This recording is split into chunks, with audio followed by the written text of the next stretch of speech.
আখিরাত, মৃত্যুর পরবর্তী সময়কে বলে আখিরাত। যে জীবনের শুরু আছে কিন্তু শেষ নেই, যে জীবনে কেউ পাবে জান্নাত, কেউ জাহান্নাম। থাকবে না মৃত্যু, মৃত্যুকে সমগ্র জাতির সামনে হত্যা করা হবে। যে বিশ্বাস করে না আখিরাত সম্পর্কে, তাদের সম্পর্কে আল্লাহ তাআলা কুরআনে সূরা আন-নিসার আয়াত 136 নম্বর আয়াতে আল্লাহ তাআলা বলেন, আর কেউ আল্লাহ, তার ফেরেশতাগণ, তার কিতাবসমূহ, রাসূল ও আখিরাত দিবসের প্রতি অবিশ্বাস করে, সে তো ভীষণভাবে পথভ্রষ্ট হয়ে পড়বে।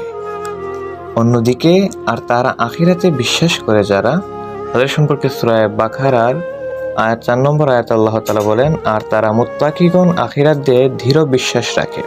যে মুত্তাকি তারা আখিরাতে বিশ্বাস করে, আর যে আখিরাতে বিশ্বাস করে না সে কখনো মুসলমান মুমিন হতে পারে না। আখিরাতে বিশ্বাস করা মাত্রই সে খারাপ কাজ থেকে দূরে থাকতে পারবে, সৎ পথে থাকতে পারবে, আল্লাহকে বিশ্বাস করবে, গুনার কাজ থেকে দূরে থাকবে।